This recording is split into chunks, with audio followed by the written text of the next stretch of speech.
Señoras, señores, muy buenas noches. Muchas gracias una vez más por acompañarnos, por permitirnos llegar hasta su casa a través de la señal de Guatevisión, a través de Emisoras Unidas, agradeciendo también a Prensa Libre a este nuevo foro presidencial del programa cívico de la Asociación de Gerentes de Guatemala, como todas las semanas, con la posibilidad de conocer en este sano ejercicio democrático la propuesta de los ciudadanos que aspiran a la presidencia y vicepresidencia del país.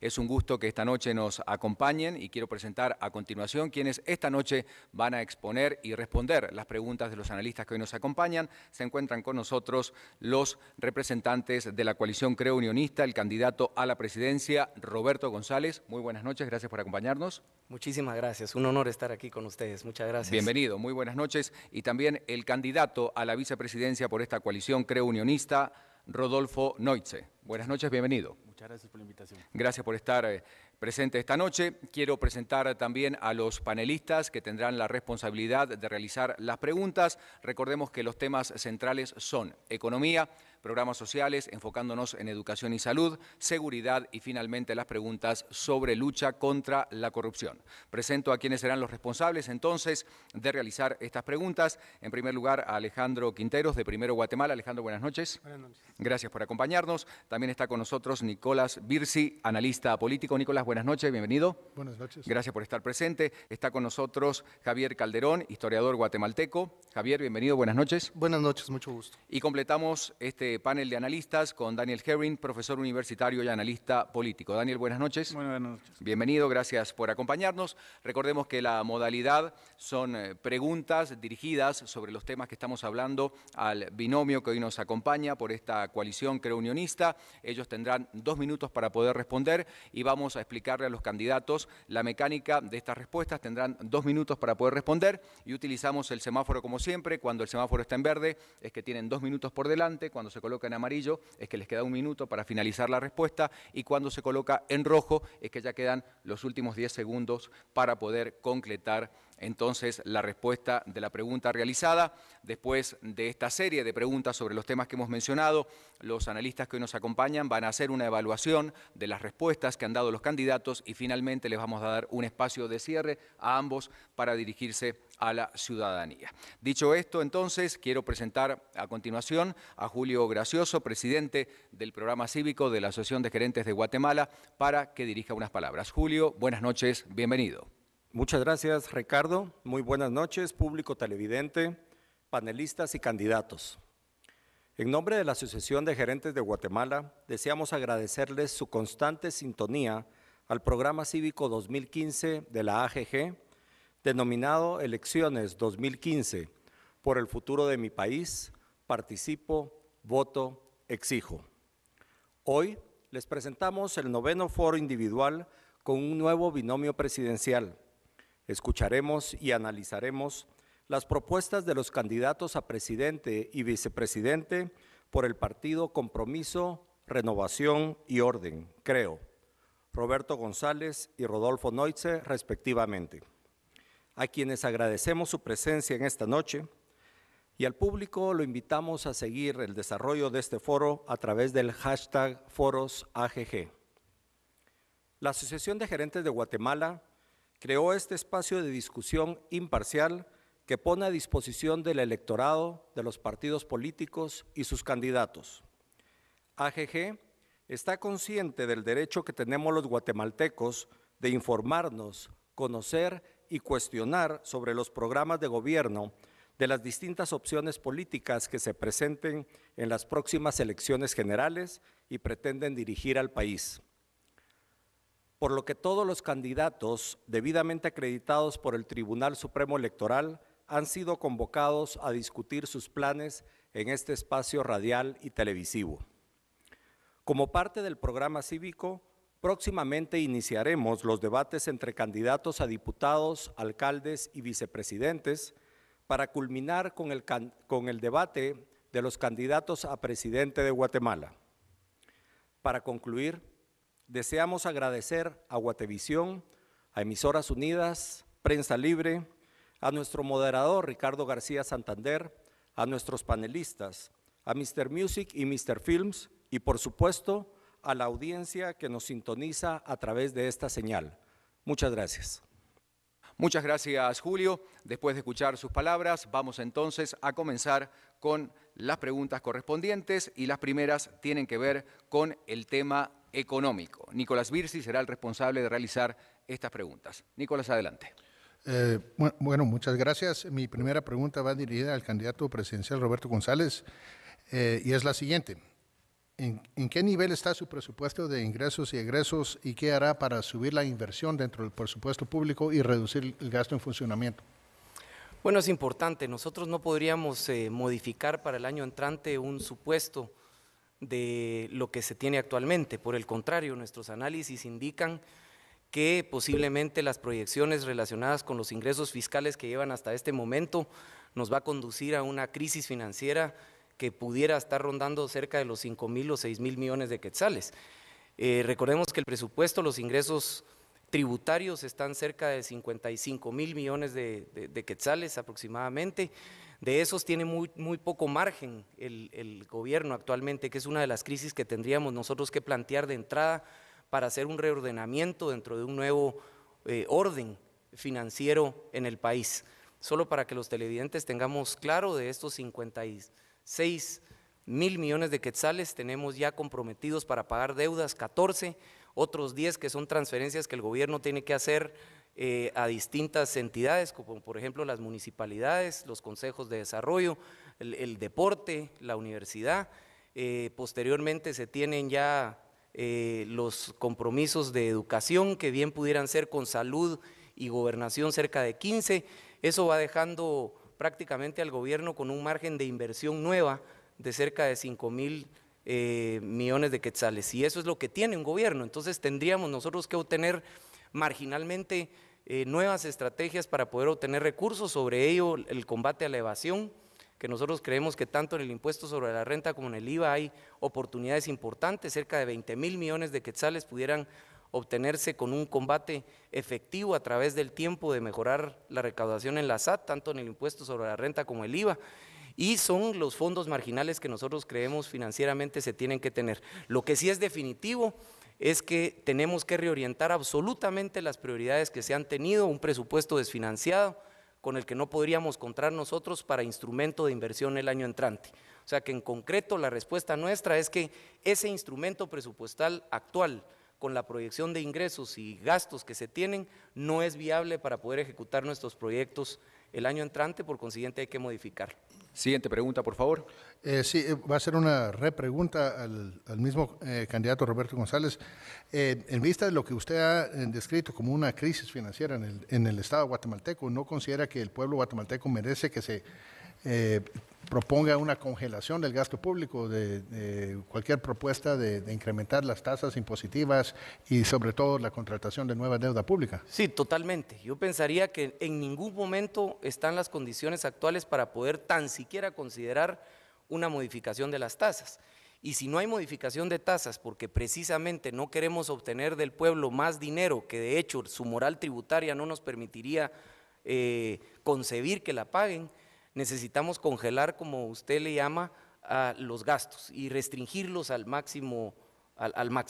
Tenemos que entrar con una política de contención, de disminución de los gastos, sobre todo superfluos, e incluso plantearle a la ciudadanía un diagnóstico muy honesto, muy sincero, en la cual nos vamos a tener que apretar el cincho en muchos programas sustantivos. No solo es el hecho de esa triada cantaleta de estar disminuyendo los viáticos, los viajes, los gastos superfluos, la telefonía, la gasolina, eso es por supuesto, pero eso realmente no tiene una significancia importante. Hay que hacer una reorientación de gastos importantes y de infraestructura que permita tener esta administración financiera futura. Adelante. Muchas gracias. La siguiente pregunta es para el candidato Rodolfo Noitze. Las exportaciones y las importaciones en su conjunto representan un 60% del Producto Interno Bruto en Guatemala. Dentro de un gobierno, creo, ¿habrán unas nuevas propuestas de tratados de libre comercio? Pues nosotros lo que vemos es que la posición de Guatemala dentro del área de Centroamérica es fundamental. Nosotros somos la mayor exportadora hacia la región y hemos firmado tratados de libre comercio con Norteamérica y tenemos relaciones comerciales pues relativamente buenas con Europa, pero tenemos una deficiencia con Sudamérica. La verdad es que cuando uno tiene ve las defensas que tiene Mercosur, tienen unas tasas arriba del 25-30% para la región centroamericana y existe un gran potencial. O sea, vemos que Sudamérica está subiendo hacia Centroamérica, vemos la influencia de Colombia en las inversiones que ha hecho en la región centroamericana. Entonces, el siguiente paso es que realmente esos tratados de libre comercio se den, porque obviamente son regiones similares y de alguna manera nos ampliarán nuestros mercados y creemos que obviamente una fuente de nuevos trabajos, de nuevas inversiones pueden venir de Sudamérica. O sea que sí, efectivamente, un gobierno, creo, unionista, dirigido por Roberto González y su servidor, sí buscaría las medidas de poder ampliar y mejorar esas ventajas naturales, esas bendiciones que Dios nos dio de nuestros microclimas y de los accesos a otros mercados. Entonces, Sudamérica sería realmente el primer paso que nosotros veríamos como para poder relacionarlos. Adelante.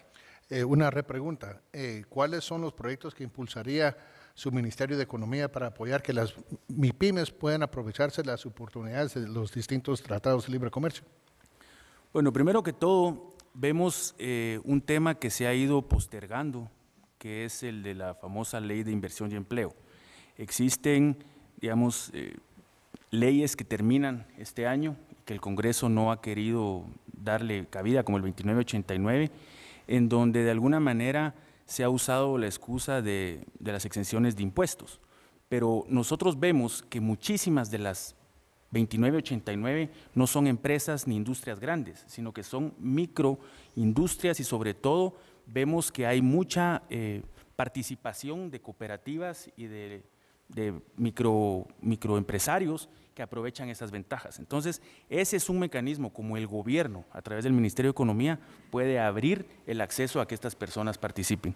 Nosotros consideramos de que lo más importante es que esa cascada de formalismo se dé del área rural hacia el área de la capital. Y por eso es que es importante de que los microempresarios tengan unas reglas claras, que tengan acceso a capacitación y que junto con lo que hablamos anteriormente de abrir nuevos mercados, podamos fortalecer el área rural. Adelante con dos últimas preguntas sobre el área económica. Nicolás. Sí, mi pregunta va dirigida a Roberto González.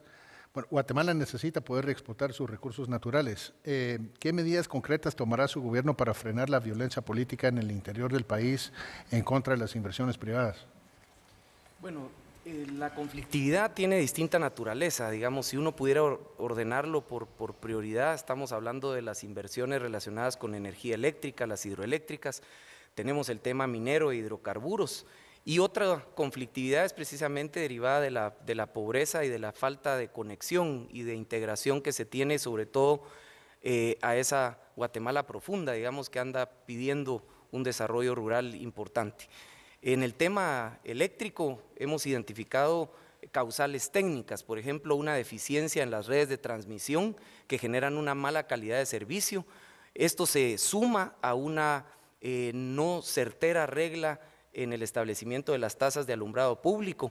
Hoy en día la factura eléctrica, especialmente de la gente más pobre del país, está pagando cerca del 60% en tasa de alumbrado público y un 30% de consumo de energía, cuando no tienen muchas veces en el destino a sus comunidades absolutamente ningún tipo de alumbrado. Entonces, esas son soluciones técnicas. Las de minería, mucha capacitación y sobre todo la modificación de las regalías para que haya un beneficio tangible a las comunidades directas, de manera que haya una forzada formación de que una explotación de los recursos de forma sostenible y de forma responsable con el medio ambiente puede tener cabida en nuestra agenda de prosperidad y desarrollo como país. Pero es una mezcla de causas en la conflictividad que nosotros tendríamos que abordar, que pretendemos abordar de una manera, digamos, departamentalizada.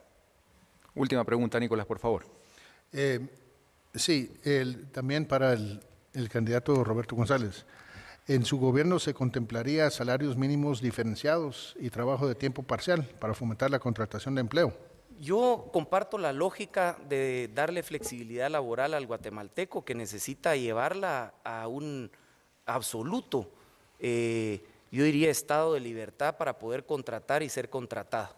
Yo pienso que la estrategia de haber enfocado un salario diferenciado en únicamente determinados departamentos y municipios, de alguna manera obligó a que la argumentación en pro de la flexibilidad laboral se haga solo por con un sector geográfico. Yo discrepo de la estrategia que se siguió para ese salario diferenciado en esos departamentos. Yo, con toda franqueza, impulsaría una liberalización del salario de forma absoluta, porque es exactamente el mismo argumento que se tiene para la diferenciación en esos departamentos y en esos municipios. O sea, si es bueno para esos municipios, debiera también ser bueno para el resto del país y deberían las relaciones contractuales del trabajo y del salario y la mano de obra de tener la mayor flexibilidad para que los guatemaltecos tengan oportunidad de trabajar en distintos horarios y en distintas formas con las condiciones que rige el mercado. Bueno, muy bien, terminado el bloque de preguntas de economía, vamos a hablar de programas sociales. Alejandro Quinteros, por favor, adelante. Muchas gracias. La primera pregunta para el candidato González. Ustedes proponen la creación de un seguro popular de salud voluntario como una alternativa al IX para quienes no tienen cobertura, pero pues con todo esto que se mira de desfalcos en el IX y tantos problemas, ¿qué haría de diferente esta nueva institución? ¿De dónde sale la plata para esto? Y esto abriría la opción de que los trabajadores pudieran cotizar también en seguros privados. ¿Cómo funcionaría esto? Explíquenos. Bueno, precisamente por lo del IX y tener el monopolio de la protección social únicamente y exclusiva en el IX, lo que nosotros pretendemos es darle alternativas a los trabajadores, no únicamente teniendo esa protección, digamos, que viene de ahí. Y la intención es establecer dentro de la banca de segundo piso, dentro de las asociaciones y cooperativas y los fondos que se tienen, empezar a propiciar la cultura de la protección social a través no solo del ahorro, que ya han logrado muchas financieras a través de las cooperativas y bancos relacionados con la proyección rural, sino que también ya tengan instrumentos de política de protección financiera, como lo es los seguros a través de estas organizaciones. O sea, en dos platos es la plataforma de banca de segundo piso, utilizar el soporte de las cooperativas a nivel nacional para también tener los beneficios de seguros para los trabajadores. Repregunto, ¿cuánto le costaría al Estado esto? Bueno, de inicio estamos hablando de que cualquier fondo de cooperación voluntaria, por eso le llamamos propiciar el seguro voluntario a través de las cooperaciones, no tiene un monto ni mínimo ni máximo, sino que es introducir las nuevas figuras e instrumentos financieros para que la gente tenga esa protección. Nosotros pensaríamos que capital semilla, como se han hecho en otros países, por ejemplo en Colombia y también en Chile, pero hablo de décadas atrás, estaríamos hablando de montos de, digamos, de 50 a 100 millones de quetzales en lo privado, que son un capital semilla para poder establecer no solo fondos, digamos, de pensiones y de ahorros, sino también para aseguramiento y protección social.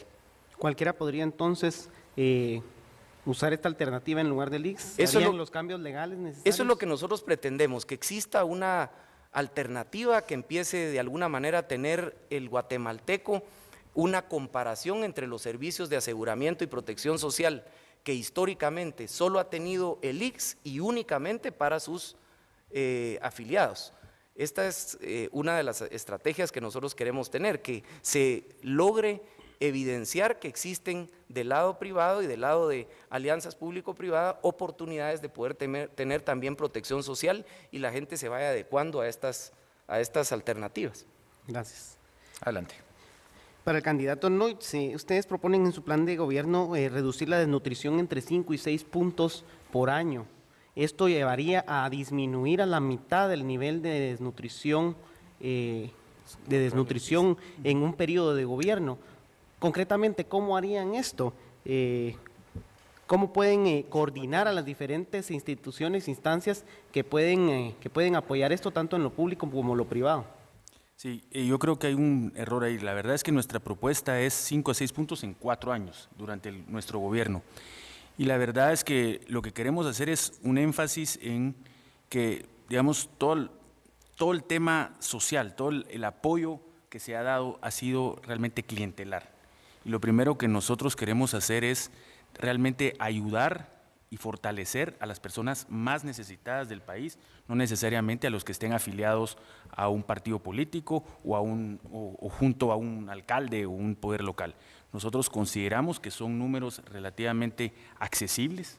En 4 años poder reducir esos índices, creemos que el país lo necesita y de alguna manera vemos que los recursos no son recursos millonarios que hagan falta, sino que simplemente es readecuar los programas que ya están hoy por hoy y sobre todo hacerlos muy, pero muy transparentes para que tengan acceso a los más necesitados. Obviamente para poder reducir la desnutrición hay que ir con los más necesitados, no con los clientelares, y por eso es que vemos que es factible lograr esa reducción.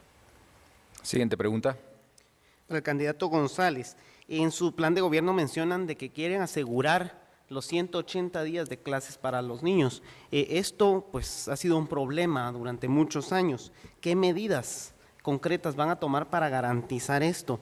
¿Van a continuar en alianza con la dirigencia magisterial como han estado los gobiernos anteriores y el actual? No, los estudios recientes, las estadísticas que se tienen a la mano, las más recientes, por ejemplo, de 750 escuelas que fueron encuestadas a efecto de verificar si se daban clases en 180 días, determinaron que estaban cerca de 135, 136, aunque otros registros mencionan 160 y algo días. Es importantísimo que por lo menos se alcance al periodo de ofrecimiento de formación que se tiene actualmente en el Ministerio de Educación.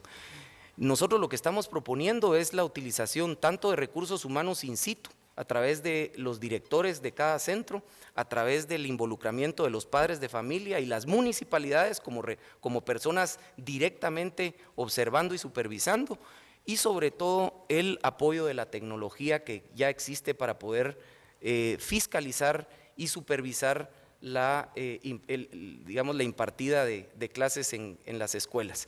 Nosotros queremos hacer de entrada un concurso de una app, de una aplicación a través de los teléfonos celulares para que pueda estar acceso de cualquier persona en el centro y que manden diariamente los registros de los días de clase. Yo creo que no hay ningún problema ahora con la tecnología, sobre todo que está al alcance prácticamente de todos los agentes involucrados, sobre todo, repito, padres de familia y los mismos actores de los centros educativos, y apoyarnos de la tecnología con una auditoría social que va a permitir esa supervisión. No vemos ninguna cortapisa para que esta tecnología nos apoye en una supervisión directa, diaria, que determine a ciencia cierta cuántos días de clase están teniendo los alumnos y lograr, ¿por qué no decirlo?, más de 180 días. En Centroamérica, en Honduras y Salvador ya podemos ver ciclos escolares de más de 200 días y hacia eso vamos. Adelante. Nos hablan ustedes en su plan de gobierno de un financiamiento para 50,000 becas para nuevos estudiantes de secundaria y 20,000 becas de capacitación para jóvenes que actualmente no estudian ni trabajan. Primero que todo, ¿de dónde saldrán los fondos para financiar estas becas, dado la rigidez del presupuesto que usted mismo mencionó hace un momento? ¿En qué áreas del país van a enfocar estos proyectos? Porque son pues pequeños en relación a la cantidad de jóvenes que están en estas edades, y qué efectos esperan tener, no solo en la economía del país, sino en otros indicadores. Bueno, hemos identificado una fuente de financiamiento que precisamente tiene actualmente el Ministerio de Educación a través de un financiamiento del BID que está actualmente soportando el presupuesto de educación, de los cuales nosotros creemos podemos reorientar cerca de entre 100 y 125 millones de quetzales para poder iniciar este programa de becas para los estudiantes. El objetivo de la beca específicamente es orientarlos, por un lado, para el énfasis que queremos nosotros hacer del básico y diversificado, y también dentro de los programas de técnicos que queremos implementar en coordinación con el sector privado para que pueda haber un match o una conjunción de oferta y demanda laboral en algunos motores estratégicos que nosotros creemos debemos darle a la juventud para que pueda encontrar oportunidades laborales de corto plazo. Ahí estoy hablando de tecnología, de software, de aplicaciones, también en capacidades relacionadas con turismo, agroindustria alimenticia, desarrollo forestal, que son los motores que en economía queremos traducir con un espejo en capacidades técnicas que puedan obtener becas de los que apliquen, sobre todo en la juventud. Entonces son dos cosas, básico y diversificado y programas de tecnificación con esos motores de la economía. También queremos extenderlo, si se puede, a partir de finales del segundo año, para financiamiento sobre todo a la preprimaria, porque hemos encontrado que el éxito del primer grado de primaria, que lleva casi un 40% de fracaso, es precisamente por no haber tenido preprimaria. Entonces, nuestro gobierno quiere hacer verdaderamente un énfasis y un legado muy claro en el esfuerzo que se haga en preprimaria y en básicos y diversificado. Dos últimas preguntas de programas sociales. Ustedes en su plan de gobierno hablan de la tarjeta prosocial como un instrumento de protección que incluye subsidios monetarios focalizados, eficientes, transparentes. Suena a un sucesor de otros programas sociales que han tenido este gobierno y el anterior, pero a través de esta tarjeta, ¿cómo garantizan que no se fomente la dependencia en subsidios monetarios? ¿Cómo piensan velar para que el dinero se utilice en los bienes correctos? Y sobre todo algo muy importante, ¿qué programas y gasto público actual van a recortar para financiar su programa, considerando nuevamente la rigidez del presupuesto? Bueno, lo que no sí se ha implementado en Guatemala es precisamente una unificación de los subsidios que da actualmente el Estado, y los da en cerca de 17 dependencias diferentes. Por ejemplo, la bolsa de alimentos se ha dado históricamente con el Ministerio de Agricultura, ahora con otro tipo de fondos, el Fondo de Desarrollo Social o el Fondo de Solidaridad en otros gobiernos. Está la transferencia condicionada, que en este gobierno se llamó bono seguro, que esa es transferencia directa a un sistema bancario. Existe asistencia, digamos, para los instrumentos de labranza, existe fertilizante, existe aporte para material didáctico en educación. La gran novedad, y yo diría que sin lugar a dudas el proyecto más distintivo de nuestro gobierno, va a ser precisamente unificar en un solo folio y en la demanda la transferencia subsidiaria del Estado.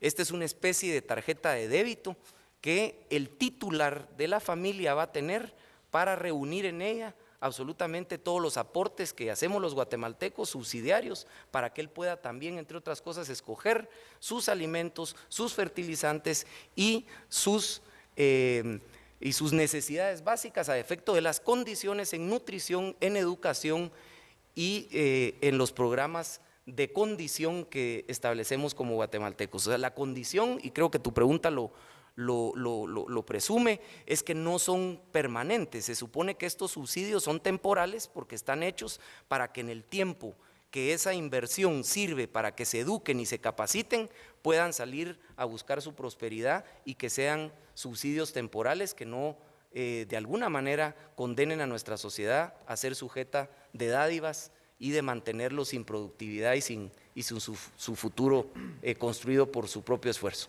Última pregunta de esta área. Gracias. En la misma línea, quizás la responde el candidato Noitze, la tarjeta prosocial habla de que es como una tarjeta de débito, lo mencionaba usted también, y habla de que van a haber establecimientos preaprobados para que en ellos se hagan las compras. ¿Cómo y bajo qué criterios van a ustedes a realizar la preaprobación de estos establecimientos? Anteriormente se nos preguntaba qué pensábamos hacer con el tema de los microempresarios y cómo mejorar el nivel del área rural en el tema empresarial. Pues precisamente nosotros vemos que una fuente de corrupción, una fuente de desgaste y sobre todo de derrama de recursos que son tan necesarios que lleguen al área rural es la distribución de estos programas que decía Roberto. Entonces nosotros lo que estamos buscando es precisamente que se generen cascadas de beneficios de los proyectos sociales en cada uno de los municipios que se esté apoyando. Obviamente, para nosotros es importante que a través de la tecnología, pues los lugares estén preaprobados, simplemente con que cuenten con los recursos que se necesitan. Digamos, hoy por hoy vemos que cualquier tienda comunal puede tener acceso con un celular a un POS, en donde de alguna manera se pueda descargar los fondos de esta tarjeta social. O sea, afortunadamente hoy vemos ejemplos en África en donde se ha monetizado a través de los celulares. O sea, la tecnología existe, simplemente lo que se busca es la voluntad política de querer centralizar y clarificar la manera como estamos apoyando a los guatemaltecos más necesitados. O sea, no estamos inventando el agua azucarada, de alguna manera puede sonar como que muy burocrático querer registrar o preaprobar, pero la tecnología ya no lo permite. Hoy por hoy todas las grandes empresas que distribuyen productos en este país tienen acceso a saber qué necesita una tienda en cualquier municipio remoto. ¿Por qué no el Estado aprovecha esos mecanismos tecnológicos para poder servir a los guatemaltecos más necesitados? Nosotros lo que vemos es el interés de un gobierno que quiera realmente ayudar al más necesitado y no que sea clientelar. Bueno, muchas gracias a los panelistas y vamos a hacer la primera pausa en este foro. Recuerde que nos puede seguir a través de redes sociales, hoy acompañándonos el binomio por la coalición Creo Unionista, y luego de la pausa entramos a hablar de otros temas importantes como seguridad y corrupción. Ya volvemos.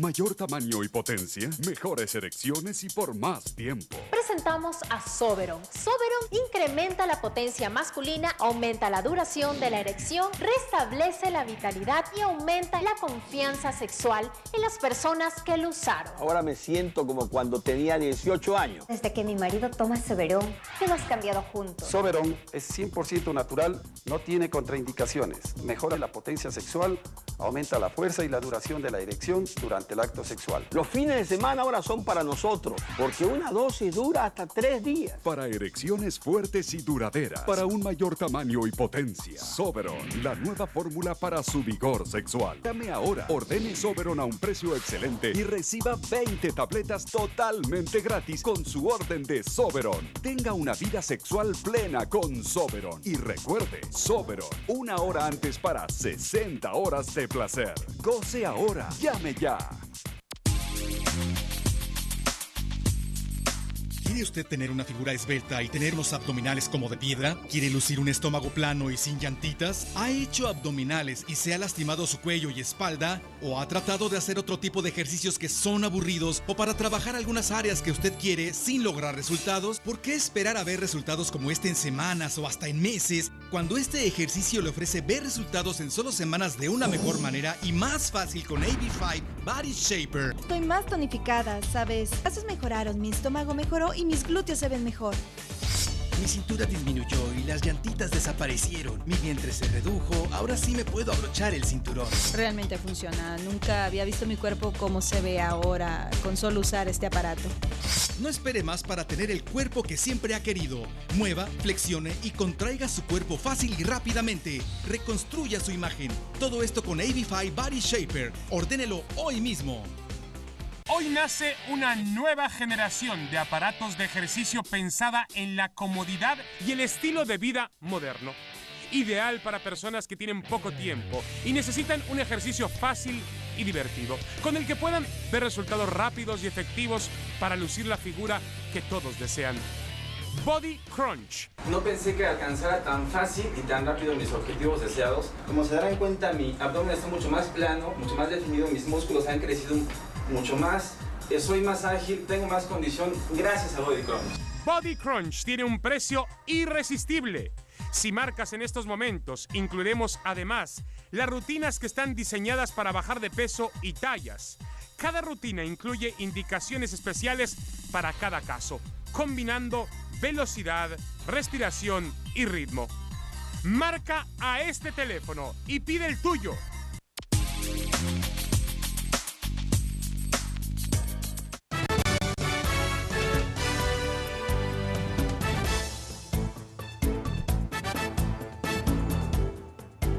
Bueno, muchas gracias por seguir con nosotros en este foro presidencial. Hoy nos acompañan Roberto González, candidato a la presidencia por la coalición Creo Unionista. También está con nosotros Rodolfo Neutze, candidato a la vicepresidencia por esta coalición.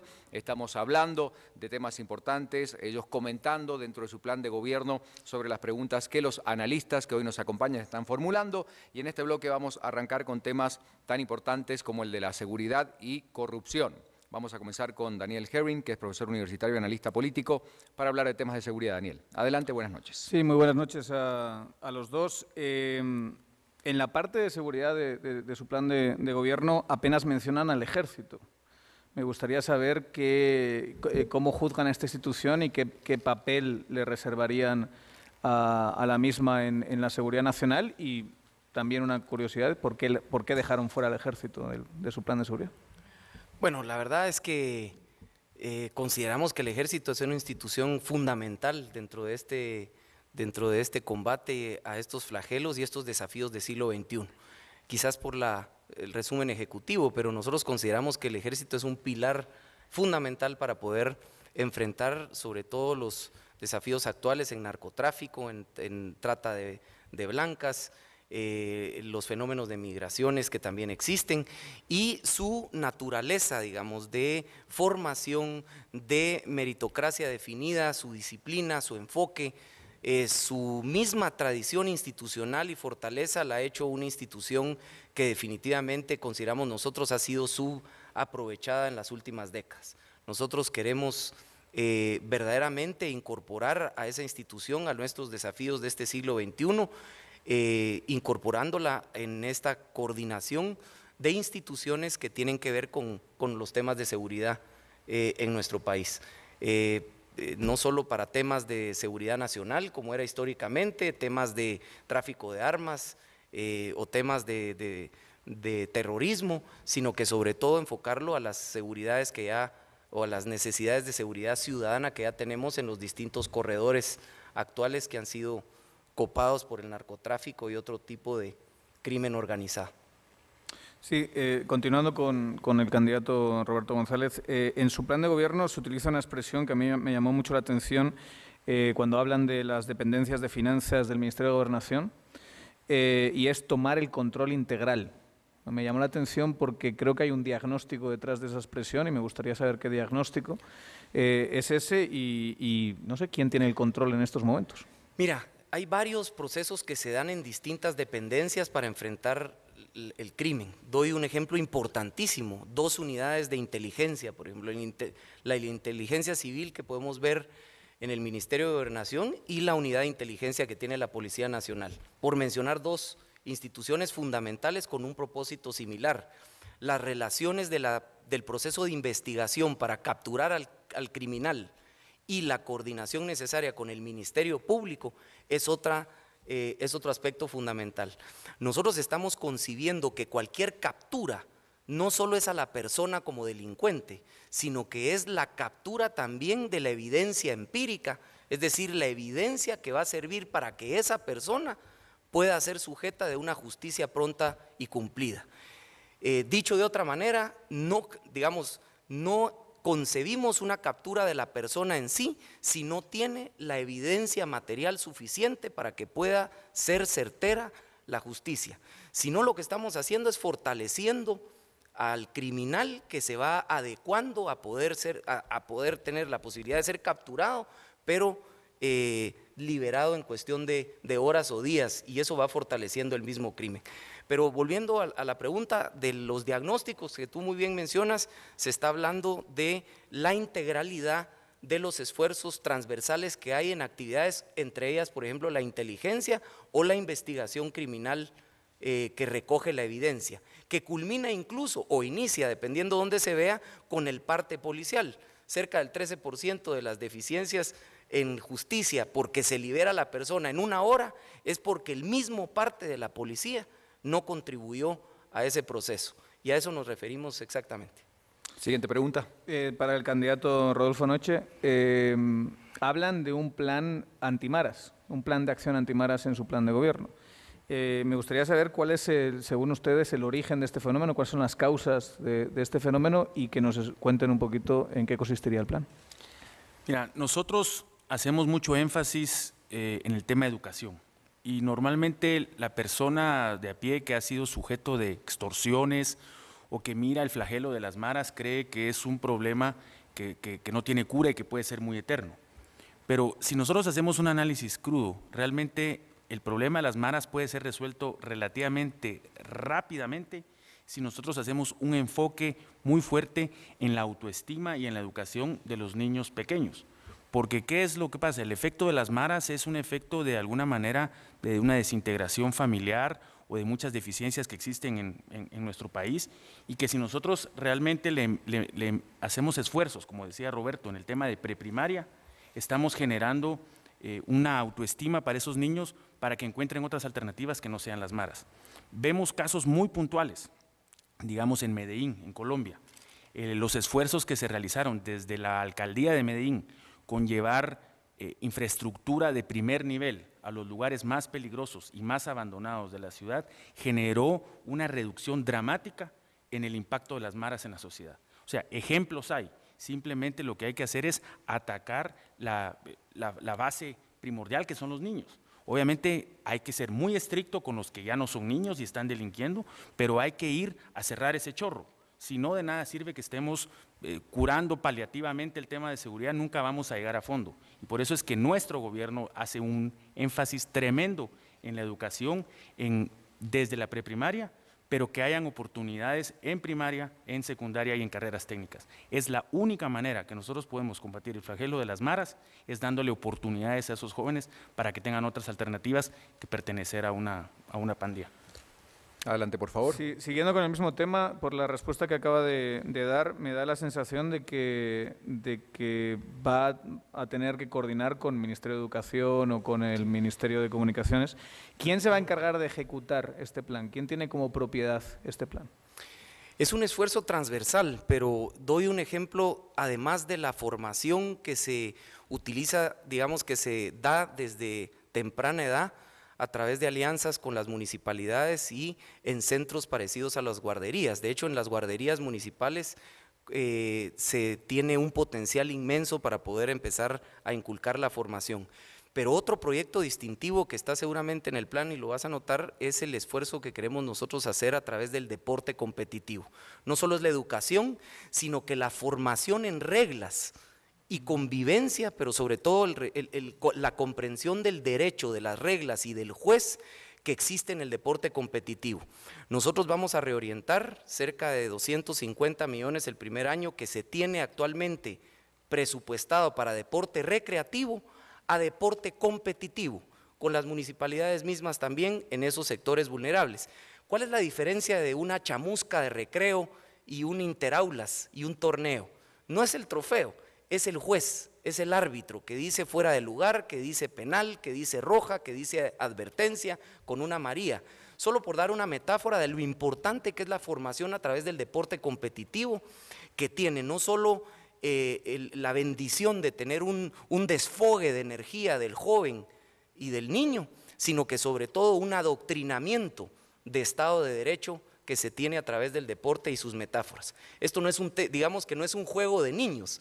El tema del juego competitivo en los niños es un tema de formación clave para nuestro gobierno y que le vamos a nosotros a dedicar cualquier cantidad de esfuerzos humanos y materiales. Dos últimas preguntas, Daniel. El programa del que está hablando se llama Cultura de Cumplimiento de Normas. Sí. Y es otro programa distinto al del Plan de Acción Antimaras que yo estaba preguntando. Me sigue sin quedar claro bajo qué paraguas institucional están esta clase de planes que van a requerir de una enorme coordinación de otros ministerios. El tema de deportes sí está en el Ministerio de Cultura y Deportes actualmente, que reorienta la parte recreativa a deportiva. La otra, tú muy bien lo habías comentado, es a través del esfuerzo del Ministerio de Educación, que coordina Ministerio de Educación, municipalidades y Ministerio de Ambiente, de Deporte. Pero quiero compartir que en el tema de deporte competitivo ya se incorpora una complejidad adicional, que es una coordinación también entre la Confederación Deportiva Autónoma de Guatemala, el Ministerio de Cultura con Educación Física e incluso el Comité Olímpico Guatemalteco. La idea es hacer esta convocatoria de que los recursos escasos se coordinen. Quiero mencionar una cosa, un desafío que nosotros tenemos muy al principio de la exposición del plan de gobierno es que hoy en día hay muchos procesos que se requiere de coordinación multiinstitucional. La gerencia hoy en día, en este siglo, de programas y proyectos transversales requieren un liderazgo y una capacitación técnica de gerencia de otro nivel. Ya no solo es un ministerio el que tiene una responsabilidad, sino que estos desafíos de calidad, de corrupción, de transparencia, de supervisión, requiere una gerencia distinta. Entonces vamos a hacer un esfuerzo en hacer modificaciones a la forma en que orgánicamente se administra el gobierno, de manera que hayan responsables de procesos, aunque tengan distintas actividades cada una de las dependencias, sean ministerios o secretarías de Estado. Empiezo con la misma presidencia. La presidencia no tiene un órgano gerencial que la gente podría concebirlo. No hay un órgano que pueda darle dirección y gerencia a todos estos procesos. Última pregunta, Daniel. Sí, es para el candidato Rodolfo Noche. Teniendo en cuenta que la coordinación de política de drogas está bajo vicepresidencia, ¿cómo juzga el papel de SECATID, de la Secretaría Ejecutiva de la Comisión contra las Adicciones y el Tráfico Ilícito en Guatemala, y qué cambios haría esa política de drogas que ha coordinado esa Secretaría? Bueno, primero que todo es importante reconocer de que el tema de las drogas no puede ser tomado desde una manera unilateral por Guatemala. O sea, este es un flagelo internacional y por lo tanto hay que entrarle con una relación internacional sobre cómo atacarlo. Hay muchísimas versiones sobre si la legalización, la no legalización, pero regresamos al mismo tema de que tú me preguntabas de las maras. O sea, tú preguntas la coordinación, ¿quién va a ser el encargado? Al final de cuentas no puede haber un solo encargado. Estos son temas que trascienden más allá de la función de una oficina o de una secretaría. Aquí tenemos que entrar a prevalecer el mejorar el nivel de vida desde los niños, la educación, para que se vayan evitando. O sea, siempre van a haber problemas de drogas, siempre van a haber problemas de abusos, pero es mientras más se le dedique fondos a mejorar el nivel de vida de los niños, nosotros podemos ir paliando esas crisis. Obviamente vamos a ponernos a niveles internacionales, vamos a utilizar las buenas prácticas. Yo en lo personal soy una persona que considero que no hay que inventar el agua azucarada. O sea, este tema es un tema que a nivel internacional ha tenido muchísima discusión y uno no puede entrarle a este tema solo. O sea, hay que utilizar las buenas prácticas de otros lados, implementarlas y acomodarlas a Guatemala. Pero desde la vicepresidencia nosotros haremos pues todo el seguimiento que haga falta para evitar que ese flagelo, de alguna manera que hoy en Guatemala todavía lo percibimos como que no ha crecido, pues que se mantenga así y simplemente controlarlo a la mejor manera, pero atacando la fuente que es evitándolo desde la niñez. Bueno, muchas gracias, Daniel, muchas gracias a los candidatos por sus respuestas. Y pasamos al último bloque de preguntas, el tema corrupción. Javier Calderón realizará las preguntas correspondientes. Javier, adelante. Sí, mucho gusto, candidatos. Básicamente mi primera pregunta va dirigida al candidato a presidente González. En su plan de gobierno ustedes mencionan la creación de un nuevo mecanismo anticorrupción fuera de la vicepresidencia y formado con ciudadanos notables. Entonces, mi pregunta en función de eso es, ¿cuál fue el problema que identificaron que justifica la creación de una institución nueva para combatir la corrupción? O puesto de otra forma, ¿por qué simple y sencillamente no fortalecer las instituciones como el MP o la Contraloría que ya existen? Mira, por convenio internacional que ha sido suscrito por Guatemala en diferentes convenciones, pero especialmente en Naciones Unidas, se requiere de una institucionalidad que se encargue de la lucha contra la corrupción y que establezca, entre otras cosas, las reglas del juego y procesos relacionados con la transparencia, digamos. Guatemala no tiene ese órgano, tiene la Contraloría de Cuentas que fiscaliza, digamos, las funciones públicas como una institución. Pero al no existir este órgano, este gobierno estableció en la vicepresidencia una especie de secretaría de transparencia.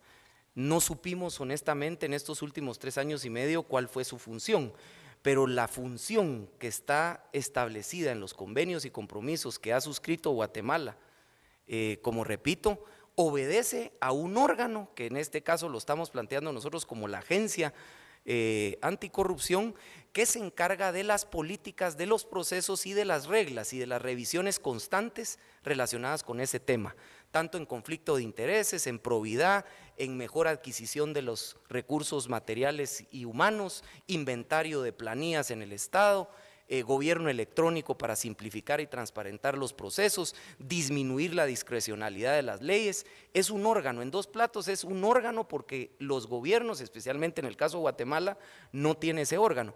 ¿Qué hemos visto con esta experiencia? Que no solo se sujetó a la vicepresidencia, fue nulo su trabajo, sino que precisamente no es el ejemplo adecuado para haber establecido, digamos, un esfuerzo de transparencia, la cuna de lo que no fue transparente.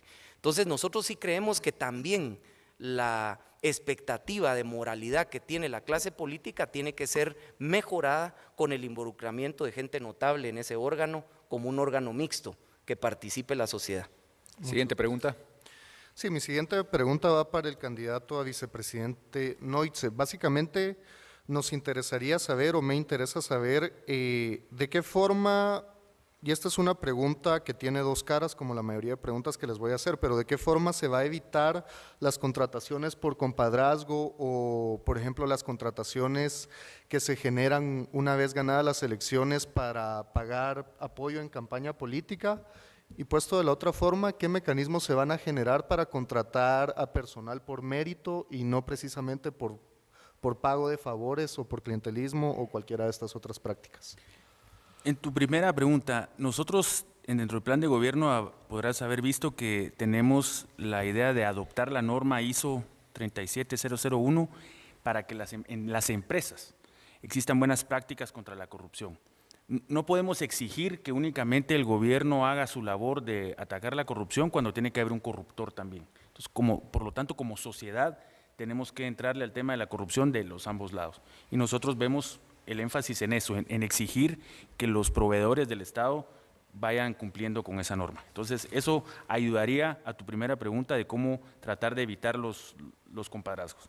Segundo, nosotros hemos previsto que por lo menos en los primeros 2 años, el 50% de todos los puestos públicos arriba de jefatura, de alguna manera tengan que tener un proceso de oposición. ¿Qué implica esto? Esto implica pues obviamente que los que estén funcionando en los puestos van a poder participar. O sea, nosotros no pretendemos ir como es la costumbre o la pretensión de las instituciones que se barren, se van todos y se ponen a los amigos. No, nosotros de verdad creemos que lo que más necesita este país hoy por hoy es que se ponga a trabajar el gobierno. Y eso implica un profesionalismo. De alguna manera hemos previsto que hayan modificaciones a la ley del servicio civil, que haya una manera de fortalecer la carrera profesional y la oposición para nosotros es la mejor manera de hacerlo. Por lo tanto, nos estamos poniendo metas autoimpuestas a nuestros ministros y a mí como coordinador de los gabinetes me tocará contarle las costillas a los ministros que cumplan con esa meta que el presidente ha mandado de que por lo menos el 50% de esos puestos claves que están sujetos al compadrazgo que tú decías sean profesionales por oposición. Okay. Adelante. Repregunta, ¿y los otros 50%? Pues obviamente lo que pasa es que tiene que ser progresivo, ¿verdad? Obviamente si uno se va poniendo, si uno se quiere comer la ballena de un solo mordisco no se la puede comer, se la tiene que ir comiendo por pedazos. Uno tiene que poner metas accesibles y nosotros creemos que para que la gente crea que nosotros vamos a ir a hacer los cambios que este país necesita, tenemos que poner metas progresivas y por eso es que nos autoimpusimos el 50% de entrada. Si tú ves legislaciones de otros países, el número de personal de confianza o político que tiene un ministerio es limitado. Digamos, yo creo que Taiwán es el que tiene lo mínimo, pero obviamente hacia eso queremos tender. Pero obviamente tenemos que hacerlo progresivamente, pero mandar una señal de que aquí no va a ser el amigo, el pariente, la novia, sino que el más profesional, el que va a estar al servicio del pueblo. Muchas gracias. Adelante. Sí, la siguiente pregunta nuevamente para el candidato a vicepresidente. ¿Qué acciones administrativas concretas tomará su gobierno para eliminar las partes ilegales, digamos, de los pactos colectivos? Es decir, ¿qué acciones se van a tomar para reducir aquellas cosas que se han negociado en pactos colectivos que vulneran la legalidad de Guatemala? Ya, yo creo que es importantísimo que se mande una señal de que el gobierno tiene que tener un orden y una centralización. Los pactos colectivos han sido una fuente a veces de duda o de privilegios que se dan para tratar de evitar problemas. Yo creo que los pactos colectivos, pues obviamente van en beneficio de la clase trabajadora, pero lo que nosotros pediríamos es que por lo menos los pactos colectivos sean informados al Ministerio de Finanzas. ¿Por qué? Porque si no, de ahí vienen los problemas de desfinanciamiento, de que no hay dinero para pagarle a los empleados públicos, porque los pactos colectivos no llevan un proceso de información. Nosotros consideramos que hay que unificar toda la información de la nómina. Hoy por hoy vemos que no se ha terminado de implementar un ente que centralice todos los trabajadores del Estado. O sea, hoy por hoy, eso famoso nombre que hasta broma se ha visto aquí en la televisión de las plazas fantasmas, es porque no hay un ente que centralice toda la planilla del Estado. Entonces, desde el momento en que uno puede utilizar el Guatenóminas, que existe ya el software, uno ahí puede calcular y ver los impactos que va a tener sobre los recursos del Estado. Ahí es donde van a brincar esos pactos colectivos que tú dices que de alguna manera se mantienen en la sombra. Es precisamente centralizando toda la información de los funcionarios públicos. Adelante. Sí, la siguiente pregunta es para el candidato a presidente.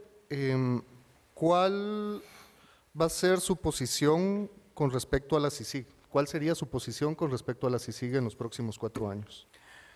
Bueno, lo ha sido y ahora más que nunca con el desempeño que se ha tenido en los últimos 3 o 4 meses con respecto a la concordancia de su función original y la investigación y posterior evidencia y conducción judicial de actos reñidos con la ley por redes que se han incrustado en el Estado.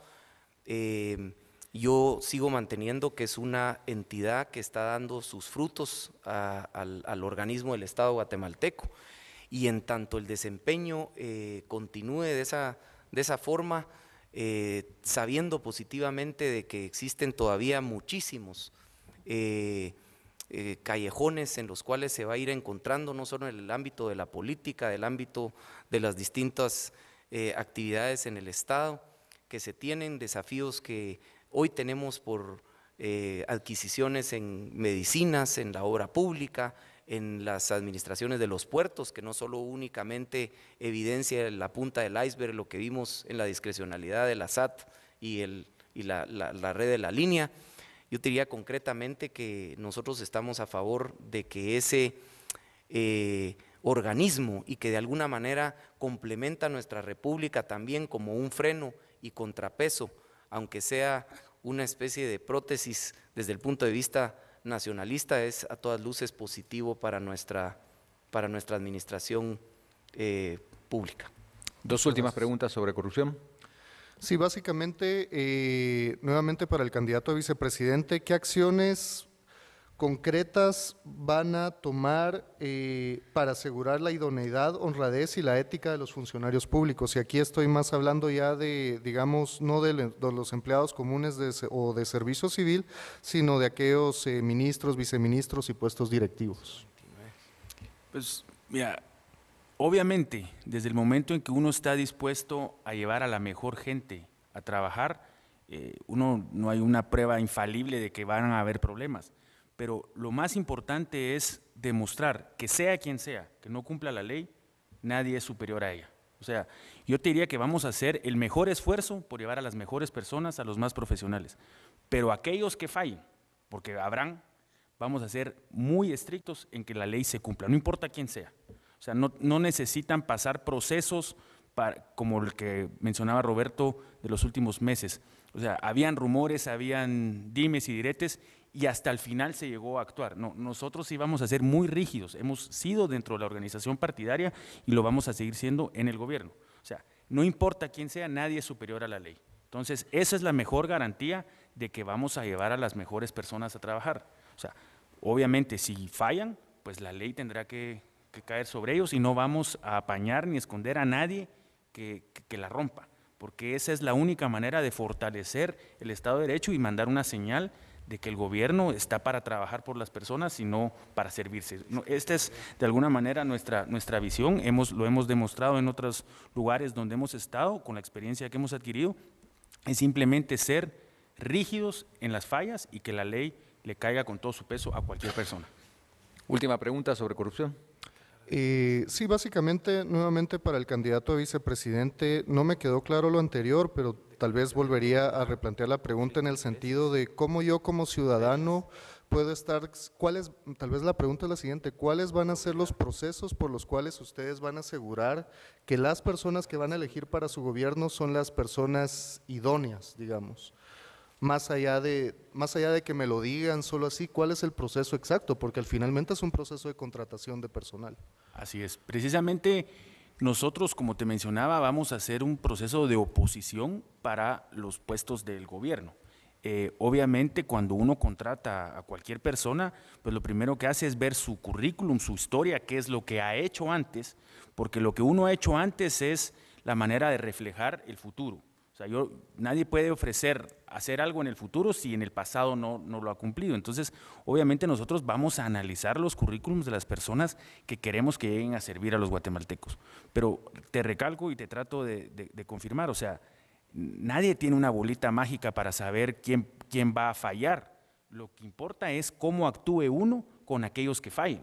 Esa es la mejor garantía para el pueblo de Guatemala, que nosotros no vamos a parar con ninguna persona, sea quien sea, el que falle y incumpla la ley va a ser sujeto al poder de la misma. Entonces, sí vamos a hacer una labor de traer el mejor talento que se pueda al gobierno. Eso es sin lugar a dudas. Ahí no vamos a llevar a gente por amistad, sino que vamos a formar el mejor equipo que quiera servir.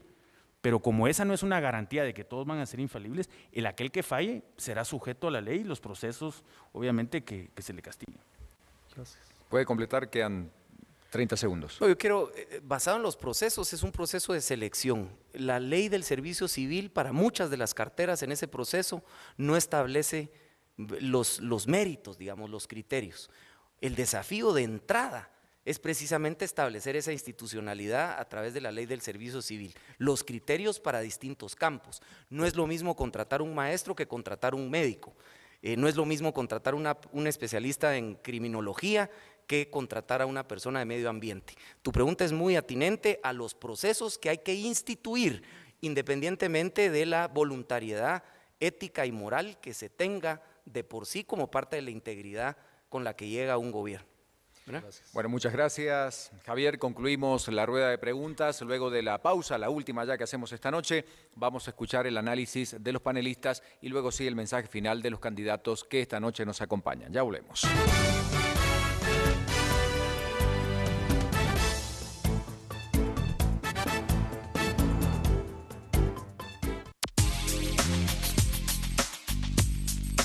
Más rutinas de ejercicios, dietas extenuantes o productos que solo adelgazan su bolsillo. Plasma Whey Control 2.0, el único con bloqueador inteligente. No solo elimina grasa a través de la sangre, sino que también la bloquea y evita que se vuelva a acumular en nuestro cuerpo. He bajado 20 libras en tan solo 4 semanas. Y ahora que como de todo, ya no engordo. Plasma Whey Control 2.0 acelera su metabolismo, mejora la función renal, reduce la ansiedad por comer y oxigena la sangre dándole más energía. Bajé 10 libras en 2 semanas. Es que no lo podía ni creer.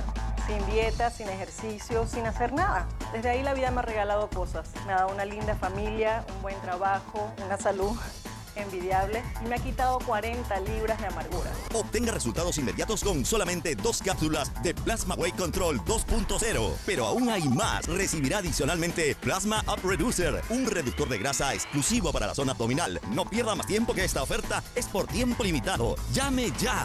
Hoy nace una nueva generación de aparatos de ejercicio pensada en la comodidad y el estilo de vida moderno. Ideal para personas que tienen poco tiempo y necesitan un ejercicio fácil y divertido, con el que puedan ver resultados rápidos y efectivos para lucir la figura que todos desean. Body Crunch. No pensé que alcanzara tan fácil y tan rápido mis objetivos deseados. Como se darán cuenta, mi abdomen está mucho más plano, mucho más definido, mis músculos han crecido mucho más, soy más ágil, tengo más condición gracias a Body Crunch. Body Crunch tiene un precio irresistible. Si marcas en estos momentos, incluiremos además las rutinas que están diseñadas para bajar de peso y tallas. Cada rutina incluye indicaciones especiales para cada caso, combinando velocidad, respiración y ritmo. Marca a este teléfono y pide el tuyo.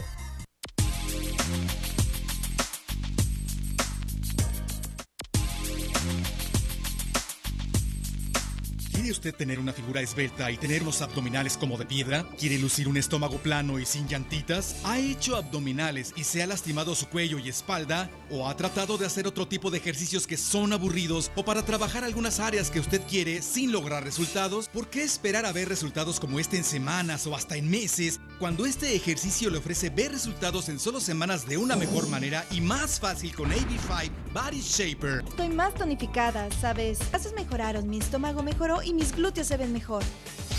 Mi cintura disminuyó y las llantitas desaparecieron. Mi vientre se redujo, ahora sí me puedo abrochar el cinturón. Realmente funciona. Nunca había visto mi cuerpo como se ve ahora con solo usar este aparato. No espere más para tener el cuerpo que siempre ha querido. Mueva, flexione y contraiga su cuerpo fácil y rápidamente. Reconstruya su imagen. Todo esto con AB5 Body Shaper. Ordénelo hoy mismo.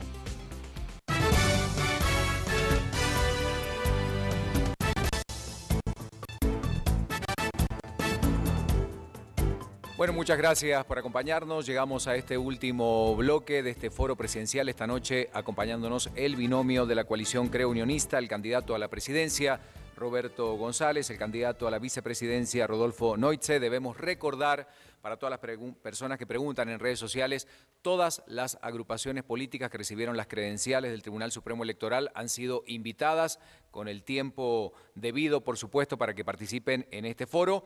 Y la intención fundamental de este ejercicio es que los candidatos a la presidencia y vicepresidencia de las distintas agrupaciones políticas del país puedan dar a conocer, para que usted tenga una herramienta válida a la hora de decidir su voto, cuál es su plan de gobierno. Pero insistimos, todas las agrupaciones políticas habilitadas para hacerlo han sido invitadas y consideramos una forma de respeto la asistencia de estas agrupaciones políticas para formar parte de este ejercicio democrático.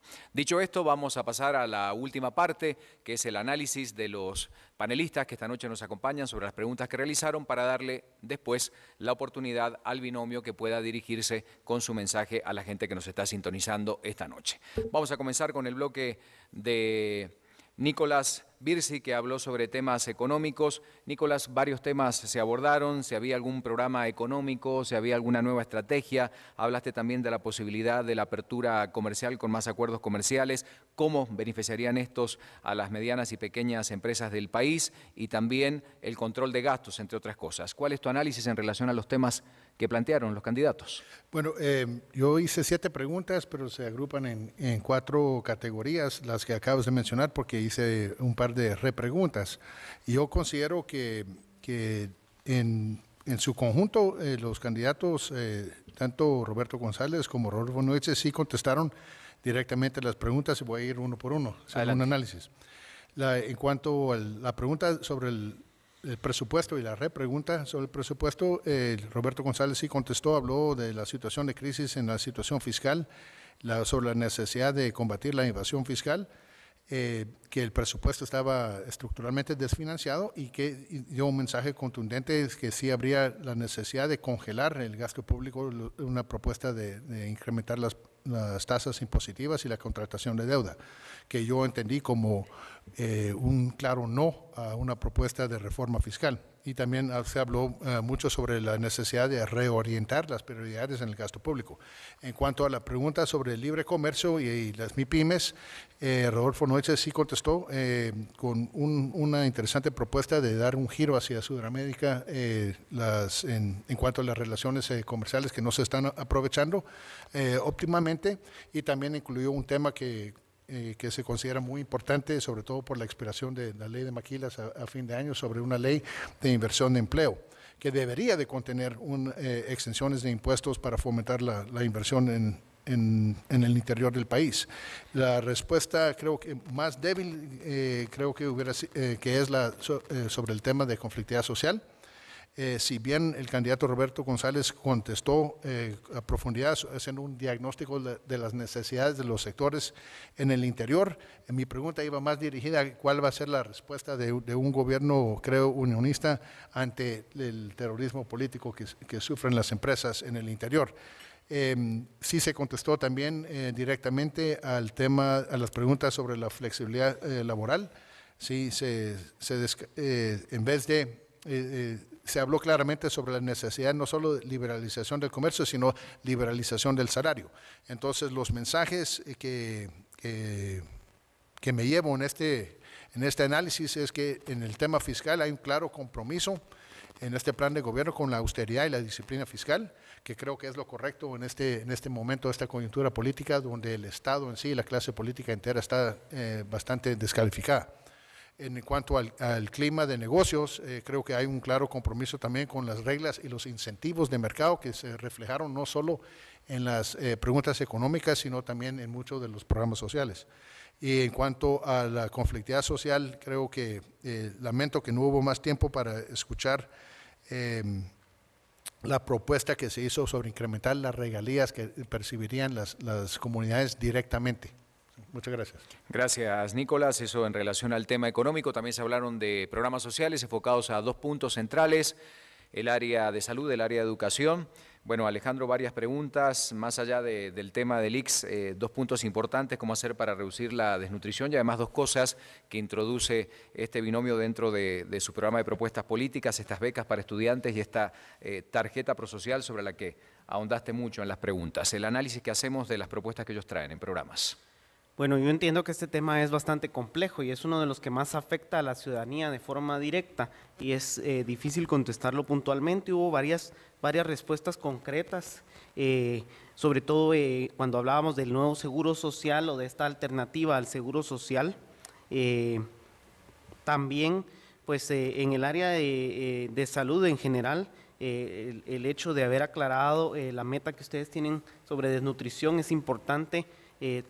Dar a conocer de manera más puntual cuáles son las formas en que se va a atacar este problema. Luego, pues en el área de educación se habló muy bien de las formas de poder controlar los 180 días de clases, pero no se tocó el tema o no se respondió a cómo se va a llevar la relación con la dirigencia magisterial. Ahí se quedó corta la respuesta y es muy, muy importante entender cómo se va a hacer esto. Luego, pues en cuanto a la tarjeta prosocial, esto es algo nuevo, se explicó y se entendió bastante bien cómo desean unificar los programas sociales en una sola dependencia. En general, pues bastante bien respondidas las preguntas, pero sí es importante que pongan al público el programa completo y no solo un resumen ejecutivo para que todos los ciudadanos podamos conocerlo, entenderlo y juzgarlo inclusive. Ya en lo concreto, hablando del nuevo seguro social, es interesante la propuesta, ha funcionado en otros países, pero me preocupa la ejecución. ¿Qué va a pasar con el artículo 100 de la Constitución Política que habla del ICS, que define al ICS y que define la seguridad social? ¿Qué conflictividad puede haber con cuestiones como la autonomía del ICS a la hora de proponer esto? ¿Cómo frenar la corrupción en el área de salud? Ser más concretos en eso. Y pues en el área de educación, cuestiones como la selección de los becados, la cantidad de becas versus la población estudiantil que hay en Guatemala. Hablamos de 50,000 becas en un área, 20,000 becas en otra, cuando son más de 350,000 jóvenes los que entran a cada año al nivel secundario o a esa edad de nivel secundario. Y en lo último, en la cuestión de la tarjeta prosocial, esta es la que más me preocupa.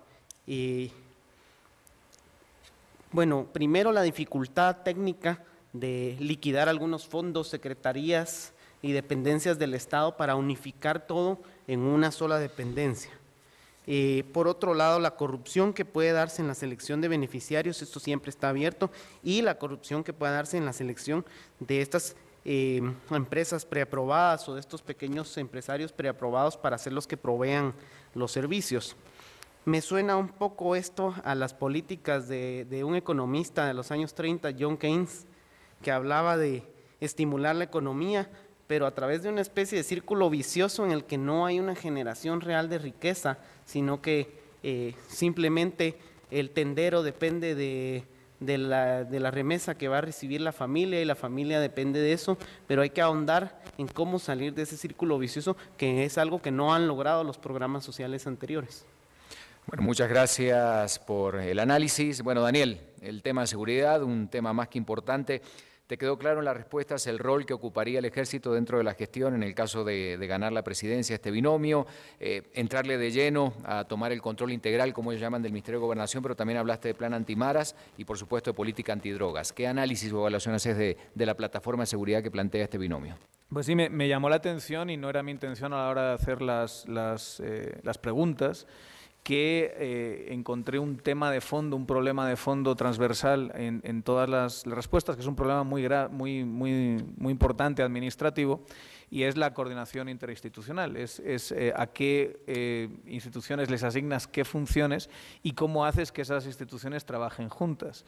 Entonces, por ejemplo, cuando estábamos hablando de la coordinación entre ejército y policía, o cuando estábamos hablando de quién es el propietario de este plan antimaras, cuando estábamos hablando de la figura de la SECATID, que es una secretaría fundamentalmente coordinadora de la política de drogas, nos encontramos siempre el mismo problema, y es cómo es que hago yo para asignar responsabilidades y cómo, una vez asignadas responsabilidades, se opera ese sistema. Yo tengo la sensación, o por lo menos me quedo con la sensación, de que el binomio presidencial de Creo Unionista no ha sido capaz de explicarlo claramente eso.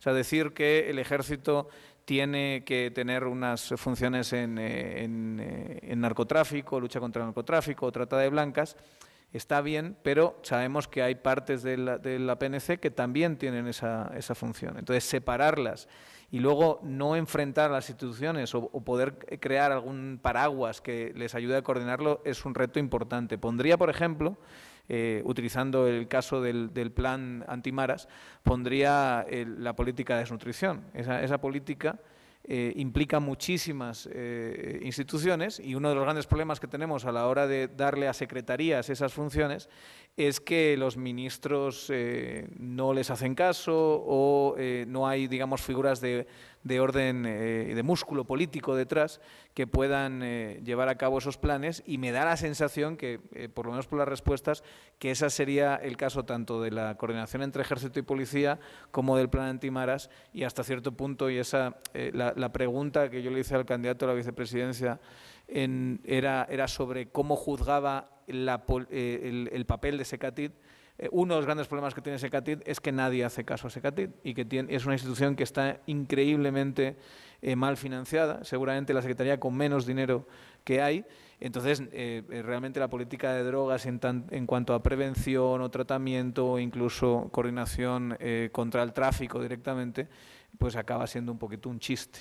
Entonces, eso sí requiere de grandísimas reformas. Y solo en este sentido, ya utilizando la última parte, tengo también la sensación de que, y esto no solo es un problema de Creo Unionista, sino de prácticamente todos los partidos, no vemos con la profundidad y seriedad el problema de la política de drogas. O sea, estamos viviendo a nivel internacional un gran cambio de paradigma, y esto no solo se convierte en una cuestión de política interna, sino se convierte en una cuestión de posicionamiento internacional.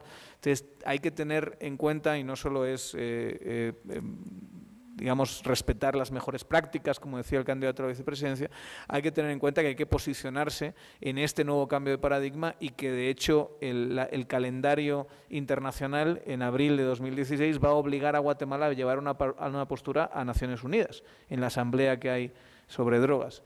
Entonces, no sé hasta qué punto se tiene la noción de que la política de drogas hay que pensarla de una forma muchísimo más detallada, y que sin que nos metamos necesariamente, aunque podríamos, en temas de legalización o no legalización, hay muchísimas otras cosas a las que hay que prestarle atención y que requieren de esfuerzo y de voluntad política. Gracias, Daniel. Bueno, último bloque de preguntas, estaban relacionadas al tema de la corrupción. Javier, bueno, más allá de hablar de la opinión o no de la CICIG que tiene este binomio, hablaron ellos de crear una nueva institución de lucha contra la corrupción. Hablaste también de cómo hacer las contrataciones mucho más transparentes, el tema de los pactos colectivos que no pongan frenos justamente a la gestión en el caso de llegar a la presidencia. ¿Qué análisis haces de este plan contra la corrupción de este binomio? Sí, muchas gracias. Te agradezco por el espacio. Pues bueno, tal vez primero quisiera agradecerles a los candidatos por su presencia y por sus respuestas. Sé que el tiempo es corto y que la presión hace a veces que o uno no haga las mejores preguntas o que las respuestas queden un poco en lo general, pero insto a todas las personas a que pues se informen más sobre sus planes para tener una mejor visión. Mi análisis va encaminado básicamente a 3 puntos en general, o mis preguntas se engloban en 3 temas. Mecanismos de control contra la corrupción, contratación de funcionarios públicos, que con esto me refiero al círculo cercano de la presidencia y vicepresidencia, que implica ministros y ciertos directores, y tema de servicio civil. En general les comento, sentí muy generales las respuestas. Básicamente me hubiera gustado encontrar análisis o propuestas muchísimo más específicas sobre cada uno de estos temas. Por ejemplo, en términos de mecanismos de control que tenía que ver con la CICIG y con esta nueva entidad anticorrupción, lo que vi es que la propuesta es que, bueno, hay que seguir con esto porque es el compromiso de Guatemala que tiene legalmente o diplomáticamente, pero no porque hubiera un análisis de fondo detrás de una problemática del país que justificara estas instituciones. Entonces, para mí, digamos que sí hubiera sido importante como posible votante, pues entender por qué es esto importante para mí como guatemalteco, por qué lo tengo que hacer más allá de que porque es un compromiso que tenemos con la comunidad internacional. Tema número 2, contratación de, servicio civil. Para mí eso es lo más importante. Yo sé que hoy tal vez es más glamoroso hablar de la reforma electoral por el tiempo en que vivimos, pero finalmente, si ustedes llegaran a la presidencia, gobernar implica las millones de acciones que cientos de personas, cientos de miles de personas van a hacer, que van a estar bajo su control. Es decir, ustedes tienen 200,000 empleados públicos cuyas millones de acciones son gobernar. Gobernar no es solo tomar la decisión. Y en ese sentido, sentí que hay muy poco conocimiento del tema y que la propuesta estuvo muy débil. Por ejemplo, en algún momento dado se confundió lo que era oposición con contratación por CV, por ejemplo. En una oposición hay un examen y las personas tienen que probar su conocimiento. En el otro tipo de contratación, que es por CV, es algo más personal y tiene que ver con la confianza que se tenga con personas en específicas. Entonces, en ese sentido, vi que la propuesta era muy general. Y el último punto, que básicamente tiene que ver con la contratación de funcionarios públicos al más alto nivel también, sentí que hay muy buena voluntad y que eso está bien, pero no está bien para gobernar. ¿Cómo yo, como posible votante, puedo confiar en que ustedes van a elegir a las mejores personas para que gobiernen a la par de ustedes y no tener que llegar a 4 años después a meterlos al bote y después a descreditar a todo el sistema político por esa mala elección o posible mala elección que se dio al principio? Entonces, en ese sentido, creo que sí valdría la pena que trabajaran su propuesta en entender mejor cuáles van a ser las restricciones operativas y administrativas del día a día durante 4 años y generar propuestas al respecto, y también cómo darnos a los guatemaltecos la seguridad de que el ministro de Economía, de Gobernación, etcétera, etcétera, van a ser los mejores desde el principio y no los voy a tener que echar 4 años después. Muchas gracias. Muchas gracias por el análisis, Javier. Y bueno, finalmente, como hacemos en todos los foros, les vamos a dar la palabra de conclusión, que ustedes pueden utilizar el tiempo como quieran, 2 minutos a cada uno. En primer lugar, al candidato a la vicepresidencia por esta coalición, creo, unionista, Rodolfo Noitze. Adelante, por favor. Pues primero que todo, muchas gracias por las preguntas. De alguna manera le permiten a uno contar un poco su experiencia de las intenciones que tiene de llegar a gobernar. Obviamente cada una de estas críticas la recibimos y estamos claros, como ustedes bien dicen, que en 2 minutos es muy difícil uno hablar y ahondar en los temas. Pero importante es lo siguiente: la población hoy, dado toda la situación, no quiere creer en una clase política. Pero este gobierno tiene que ser electo el 6 de septiembre porque este país tiene que seguir adelante. Nosotros, la promesa y la oferta que hacemos es muy clara. Vamos a llevar a la gente con más experiencia, pero con honestidad, una combinación perfecta. Obviamente que hay perfeccionamiento, sí, hay perfeccionamiento en cada una de las preguntas que ustedes nos hicieron. Nuestra intención es tener una relación muy cercana con la población a través del poder local. Somos gente que ha vivido del municipalismo y de alguna manera lo queremos promulgar en todos los ámbitos que hemos hablado. Lo importante es lo siguiente: así como nos piden que nosotros hagamos un análisis serio de las personas que van a gobernar con nosotros, le pedimos a la población que haga lo mismo. De alguna manera, hoy la tecnología, sobre todo a los televidentes que nos están viendo, permite analizar lo que hemos hecho en nuestras vidas, los puestos que hemos hecho, realizado, las acciones que hemos cumplido. Compárenos, porque la única manera que este país va a salir adelante es que esa demanda política se mejore, para que nosotros como oferta nos pongamos a la altura de lo que el país necesita. Creemos que es importante que de alguna manera Yo en lo personal considero que cuando uno contrata cualquier tipo de servicio, siempre analiza lo que ha pasado, lo que ha hecho. Igualmente, para gobernar este país se necesita gente que no solo tenga buena voluntad, buenas intenciones, sino que tenga conocimientos y experiencia de cómo hacer que este país llegue al lugar que se merece. Y eso es lo que nosotros humildemente estamos proponiendo, un enfoque de experiencia, pero con honradez.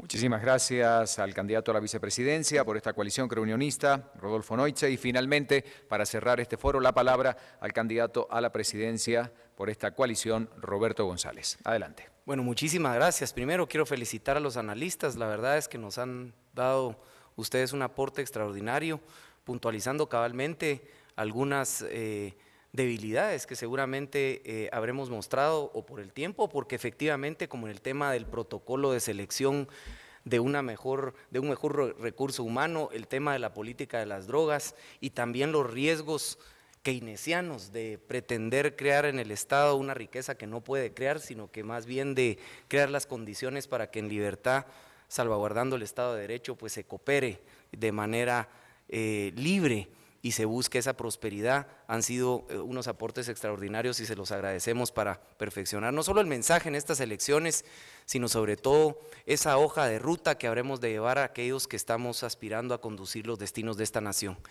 Quiero compartirles que evidentemente estamos aquí de forma humilde solicitándole un trabajo a los guatemaltecos, un trabajo que consiste, entre otros, en propiciar los proyectos y programas de solución de muchas de nuestras carencias, de nuestras limitaciones como país, y retomar sobre todo el rumbo de un país que está destruido en la corrupción, en la codicia, en el engaño y en la mentira. Los requerimientos de poder elegir a estos gobernantes debiesen ser, a mi juicio, pues esa capacidad, ese conocimiento, esa experiencia, sobre todo de la conformación de un equipo, porque no se debe llegar a improvisar. Hemos visto aquí la naturaleza de los problemas y las soluciones son complejas, requiere una preparación, un conocimiento y una experiencia para poderla enfrentar. Pero lo más importante, lo de número uno, es la integridad, la moral, los valores, y esa no se promete, esa se encuentra en el recorrido de la vida, en las huellas del pasado, que es donde nosotros esperamos se pueda proyectar aquel temple y ese carácter y esos valores y principios que habremos de poner a disposición de todos los guatemaltecos con honradez, transparencia y sinceridad. Muchísimas gracias y mucho ánimo, pese a toda esta oscuridad, porque vamos a salir adelante. Muchísimas gracias. Bueno, de esta manera concluimos este foro. Muchas gracias a los candidatos a la presidencia y vicepresidencia por la coalición creunionista. Han sido muy amables por acompañarnos esta noche. A los panelistas, como siempre, por el nivel de sus preguntas y por el análisis. Y a usted que está en casa sintonizándonos a través de Guatevisión y, por supuesto, siguiéndonos a través de Emisoras Unidas y agradeciendo también el apoyo de Prensa Libre. Nos vemos la próxima semana en un nuevo foro. Seguiremos conociendo la propuesta de las distintas agrupaciones políticas del país. Muy buenas noches. Hasta un próximo encuentro.